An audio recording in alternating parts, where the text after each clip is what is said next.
Sasa free radicals au zile chembe za uharibifu au zile sumu huharibu mishipa ya damu na kuongeza hatari ya shinikizo la damu, hatari ya kiharusi na hatari ya shambulio la moyo. Sasa hiyo inapelekea mwili kujikuta au mwanadamu kujikuta anapata magonjwa ya moyo. Kwa sababu gani? Hizo free radicals au chembe za uharibifu au sumu zinaharibu mishipa ya damu. Haya, madhara ya pili ni kisukari. Oxidative stress au shinikizo au tunasema msongo wa uoksidishaji inaharibu uwezo wa mwili kutumia insulini vizuri. Sasa mwili ukishindwa kutumia insulini vizuri, kwa sababu insulini ndio homoni au kichocheo kinachobadilisha au kinachorekebisha kiwango cha sukari kwenye damu. Sasa hizi sumu zikiharibu au zikipunguza uwezo wa mwili kutumia insulini vizuri, mtu ndo anapata kisukari. Kwa hiyo ni dhara la pili. Lakini madhara ya tatu ni saratani. Uharibifu wa DNA unaweza kusababisha seli kubadilika na kuwa saratani.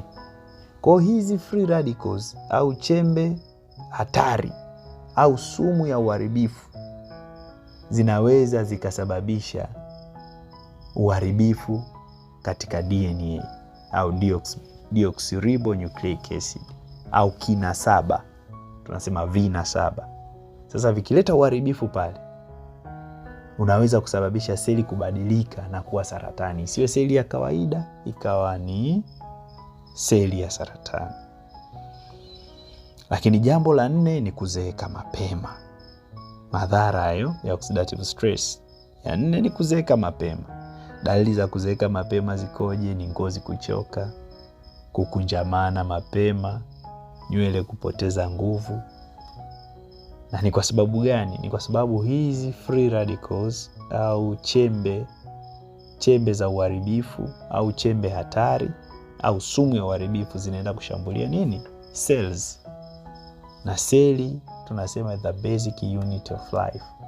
Kwa hiyo seli ni kitu muhimu sana kwa ajili ya maisha. Seli zinapoharibika, ili mtu azeeke, manake namba ya seli zinazokufa zinatakiwa ziwe nyingi kuliko namba ya seli zinazozalishwa. Kwa sasa free radicals au hizi chembe hatari au hizi sumu za uharibifu zikiwa nyingi, zinaharibu au zinaua cells, kwa mtu anazeeka mapema. Jambo la 6 ni kupungua kwa kinga ya mwili. Mwili unakuwa rahisi kushambuliwa na magonjwa. Jambo la 7 au madhara ya 7 ni matatizo ya uzazi kwa wanaume na wanawake. Kwanza, inapungua kwa nguvu za uzazi, lakini pia ubora wa mbegu za kiume kushuka. Sasa tuangalie jambo la 5. Antioxidants ni nini? Antioxidants ni walinzi wa mwili dhidi ya free radicals. Au tunasema hizo free radicals ni chembe hatari au sumu ya uharibifu. Sasa hizi free radicals ambazo zikiwa nyingi tunasema ni oxidative stress au msongo wa uoksidishaji. Zikiwa nyingi au zikiwa chache, huwa zinapambana, zinapigwa au zinayeyushwa au zinanyonywa na kuondolewa na vitu ambavyo tunaviita antioxidants. Sasa kazi ya antioxidants ni nini? Ni kuzizuia free radicals au hizo chembe hatari au sumu ya uharibifu. Ni kuzizuia. Kazi ya pili ya antioxidants ni kulinda seli zisiharibiwe na free radicals au chembe hatari. Lakini kazi ya tatu ni kupunguza uharibifu mwilini.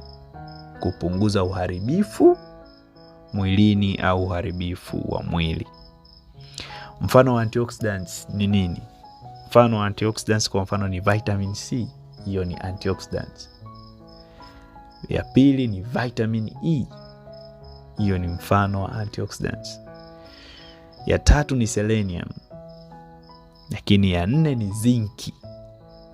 Ya 5 ni flavonoids na glutathione ya 6. Kwa hizo ni mfano wa antioxidants. Namna ya kujikinga na oxidative stress. Namna ya kujikinga na oxidative stress au shinikizo la uoksidishaji. Jambo la kwanza ili kuweza kujikinga ni kula chakula cha asili. Ongeza kula matunda, ongeza kula mboga za majani, karanga, nafaka zisizokobolewa, lakini na mazao ya nyuki. Na hii nitaiongelea maalum baadaye. Mazao ya nyuki kama asali, gundi ya nyuki, chavua ya nyuki, maziwa ya nyuki, matoto ya nyuki. Hayo yanaweza yakakusaidia ili kuweza kujikinga na hizo sumu au chembe hatari au tunaziita free radicals. Jambo la pili, namna ya kujikinga ni kunywa maji ya kutosha. Kunywa maji ya kutosha. Jambo la tatu, kufanya mazoezi. Sababu mazoezi husaidia mwili kujisafisha na kuboresha mzunguko wa damu. Fanya mazoezi jasho linapotoka na saidia kujisafisha. Jambo la 4, punguza msongo wa mawazo kwa kupata usingizi wa kutosha, lala angalau masaa 8. Lakini kutafakari au kufanya maombi spiritual, mambo ya kiroho. Lakini kupunguza mawazo kupita kiasi. Kalia usije ukawa katika msongo wa mawazo. Jambo la 6 ni kuepuka. Jambo la kwanza la kuepuka, uvutaji wa sigara. Epuka pombe. Epuka mafuta yaliyotumika mara nyingi. Sasa tuangalie jambo la muhimu sana ambalo nimependa kulizungumzia, ni umuhimu wa mazao ya nyuki katika kupambana na msongo wa uoksidishaji au oxidative stress. Na tumesema hapa tukizungumzia oxidative stress au msongo wa oksidishaji, tunazungumzia kuwepo kwa free radicals au kwa Kiswahili tunasema chembe hatari au sumu za uharibifu mwilini. Sasa tuangalie umuhimu wa mazao ya nyuki, kwa sababu mazao ya nyuki yamepata umaarufu mkubwa sana ulimwenguni. Na chanzo cha hayo mazao ya nyuki kupata umaarufu mkubwa sana ulimwenguni kutokana na tafiti zilizofanyika. Sababu hasa walichokuja kukigundua katika mazao ya nyuki ni mazao ya nyuki yana virutubisho na antioxidants, ambazo nimesema hizi antioxidants ndizo walinzi dhidi ya hizi free radicals au tunasema chembe hatari au tunasema sumu za uharibifu. Kwa mazao ya nyuki yana virutubisho na antioxidant nyingi zinazoweza kusaidia mwili.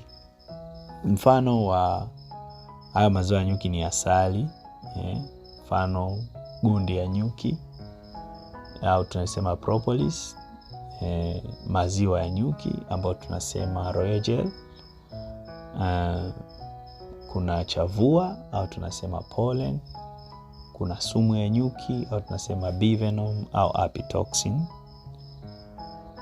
na majana au tunasema apilanil. Sasa haya mazao ya nyuki yana antioxidants nyingi, kwa mfano hizo flavonoids, lakini kuna tunasema phenolic compounds, polyphenols, lakini kiasili zenyewe ni antioxidants. Na haya mazao ya nyuki husaidia kuimarisha kinga ya mwili, husaidia kupunguza uchovu, inasaidia uponyaji wa mwili. Kwa sababu gani? Yanazo huo uwezo wa kupambana na bacteria, uwezo wa kupunguza uvimbe, inflammations, na kuzilinda seli dhidi ya hiyo tunaita msongo wa oksidishaji au oxidative stress. Lakini pia yana hizo proteins, yana vitamins ambazo ni antioxidants kama nilivyosema hapo mwanzo, minerals ambayo yanasaidia sana katika kuimarisha afya ya mwili. Sasa oxidative stress, kwa kumalizia, au tunasema msongo wa uoksidishaji, au tunasema ni oxidative stress, na tukisema hivyo tuna maana ya kwamba free radicals ziko nyingi, yani kuliko uwezo wa mwili kuzisafisha, ni sumu iko nyingi mwilini. Hii ni oxidative stress, ni adui mkubwa wa afya ya binadamu katika dunia sasa. Ina mchango mkubwa katika magonjwa sugu, kuzeeka mapema, uchovu sugu, kushuka kwa kinga ya mwili. Na njia bora kwanza ni kubadilisha mfumo wa maisha, kula vyakula vya asili, kutumia antioxidants kwa sababu hizo antioxidants ndio walinzi, kufanya mazoezi na kupunguza msongo wa mawazo. Na katika njia za asili zinazovutia leo duniani, mazao ya nyuki yanaendelea kuonekana kuwa hazina muhimu kwa afya ya binadamu kutokana na virutubisho na antioxidants zake.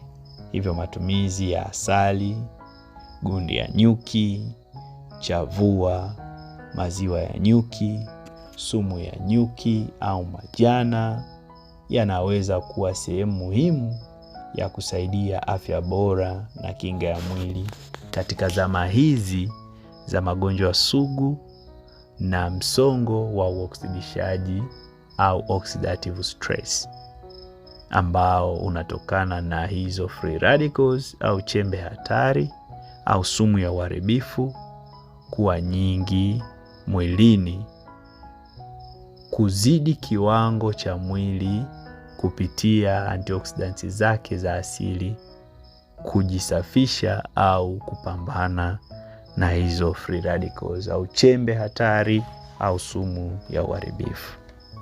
Karibuni kwa maswali.